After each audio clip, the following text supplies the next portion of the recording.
Good evening students. आज हम इस वीडियो में परमुटेशन एंड कॉम्बिनेशन के कुछ इंपॉर्टेंट क्वेश्चन स्टडी करेंगे।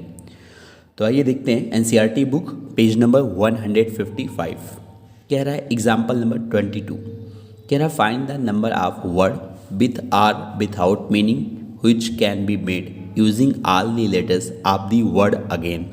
यानी अगेन को मुझे चाहे मीनिंग निकले या नाम निकले उसको हमें कितने तरीके से अरेंज कर सकते हैं ये बताना है, लेकिन किस तरह से।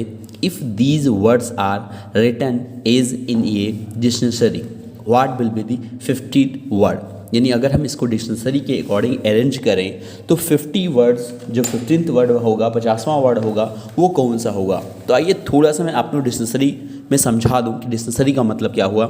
जैसे ये मैंने डिक्शनरी ले लिया, देखो पहले ए से स्टार्ट हुआ, तो जब दूसरा वर्ड हम ढूंढेंगे डिक्शनरी के अकॉर्डिंग तो यहाँ तो ए से स्टार्ट हुआ है, लेकिन अगला वर्ड क्या होगा, ए होगा।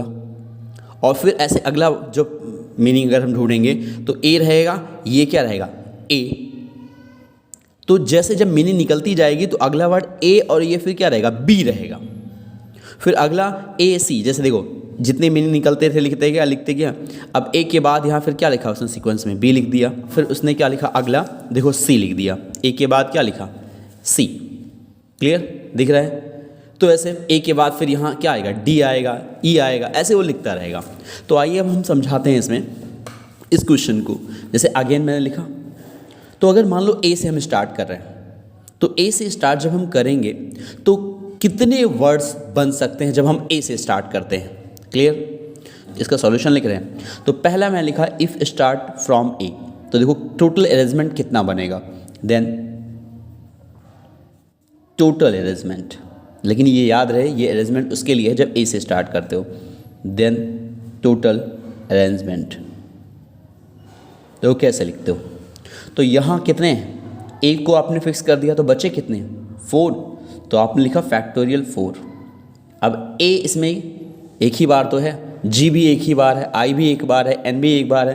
तो यहाँ चाहो तो फैक्टोरियल 1 लिख सकते हो सबके लिए, अदरवाइज कुछ मत लिखो, सीधा फैक्टोरियल 4 सॉल्व कर लो।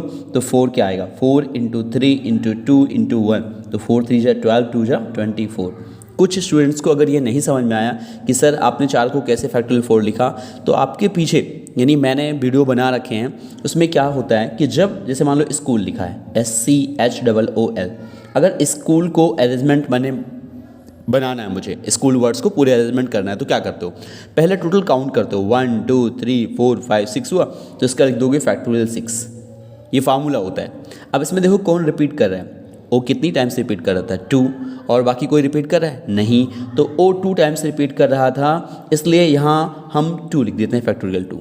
तो अब इसको सॉल्व करो, टोटल अरेंजमेंट आ जाएगा। यानी जो टोटल जब हम वर्ड्स का अरेंजमेंट करते हैं तो जितना टोटल होता है वो न्यूमरेटर में लिखते हैं, और कोई भी वर्ड अगर रिपीट करता है, जितनी बार रिपीट करता है वो फैक्टोरियल के साथ नीचे लिखते चले जाते हैं और ये सॉल्व कर लेते हैं। क्लियर। तो यहाँ भाई मैंने अभी ए से लिखा है उसी मेथड के according, if start from A then total arrangement क्या आएगा, 24 आ गया। क्लियर। अब ए के बाद बी तो यहाँ है नहीं, सी यहाँ है नहीं, डी यहाँ है नहीं, ई भी नहीं है, एफ नहीं है, जी है। तो अब आ जाओ दूसरा लिखते हैं, if start from G then total arrangement, total arrangement. तो देखो क्या आएगा, जब आपने यहाँ जी से स्टार्ट किया तो भाई जी तो फिक्स हो गया। अब अगर जी को फिक्स कर दिया तो कितने बचे, 1 2 3 4 बचे। फिर यहाँ फैक्टोरियल 4 लिखोगे, लेकिन यहाँ एक कितनी बार था, 2 टाइम्स था, तो फैक्टोरियल 2 लिख दिया। अब इसको सॉल्व करोगे तो फैक्टोरियल 4 को लिखते हो 4 × 3 × 2 × 1, और फैक्टोरियल 2 को ओनली 2 × 1, तो ये कैंसिल हो गया, कितना आ गया, 12 आ गया। तो आपने जी से जब स्टार्ट किया तो कितना आया, 12। ए से स्टार्ट किया था, कितना आया, 24। अब A B C D E F G तक हो गया। अब एच यहाँ है नहीं है, अब आई से स्टार्ट करोगे। भाई सीक्वेंस में स्टार्ट करते हो आप, क्योंकि यहाँ डिस्टेंस के अकॉर्डिंग करना है। फिर ऐसे लिखोगे if start from I then total arrangement. अब आप समझ गए। तो अब आई से स्टार्ट करो तो आई को छोड़ दो, 1 2 3 4 तो बचा, फिर फैक्टोरियल 4 लिखोगे। ए फिर कितनी बार आ रहा था, 2 टाइम्स आ रहा था, तो फैक्टोरियल 2 लिखा। फिर इसको सॉल्व करोगे फिर कितना आएगा, 12 आ गया। तो आज इनको जोड़ते हैं, देखिए अभी कितना हो गया, 24 ये 12 ये 12 ये, तो 48 हम लिख चुके हैं।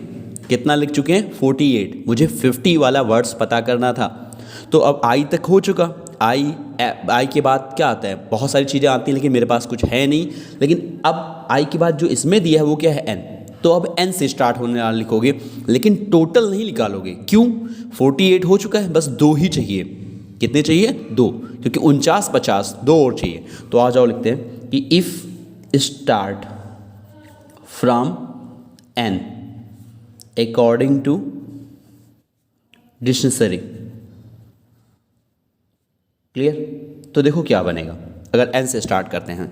तो पहले आपने एन लिखा, अब एन के बाद ए तो ढूंढते हो, तो ए मेरा है, क्योंकि भाई ये क्या था, ए जी ए आई एन था अगेन। तो आपने एन से स्टार्ट किया, एन लिख दिया। अब यहाँ ए ढूंढते हो तो ए मेरा एक है, इन दोनों में से एक लिख दिया। फिर ए ढूंढते हो तो एक और ए है। अब फिर यहाँ ए ढूंढते हैं तो क्या अब यहाँ ए बचा है? नहीं बचा है। तो बी भी नहीं है, सी भी नहीं है, डी भी नहीं है, ई भी नहीं है, एफ जी है, तो यहाँ जी लिखो। ये आई हो गया।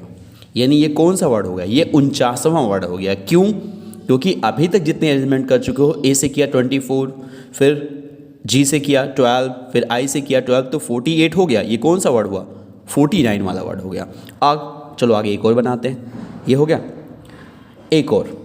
अब एन आपने लिखा भाई, ए जैसे मैंने डिक्शनरी में भी पहले वही दिखाया आपको। फिर यहाँ लिखा जी है, तो आप सोचते हो कि क्या मेरे पास जी के आगे जैसे ABCDEF जी आ गया, फिर H है? नहीं है। तो इस पोजीशन पे भाई इंक्रीज़ करते जाओगे। जैसे भाई स्टार्ट में मैंने दिखाया था, ए के बाद बी आया, फिर सी आया, फिर डी आया, तो जी के बाद आगे आता रहेगा। तो जी के बाद क्या होता है? आई। तो अब हम क्या करेंगे, यहाँ आई लिख देंगे और जी को इधर कर देंगे। क्लियर? समझ में आ गया? क्योंकि भाई ये जो होगा अल्फ़ाबेट इंक्रीज तो करता रहेगा, तो जी के बाद आई आता है। तो ये जो हो गया, ये कौन सा हो गया? 50 वाला। यहाँ तक क्लियर हो गया? तो ये हो गया आपका आंसर। क्लियर?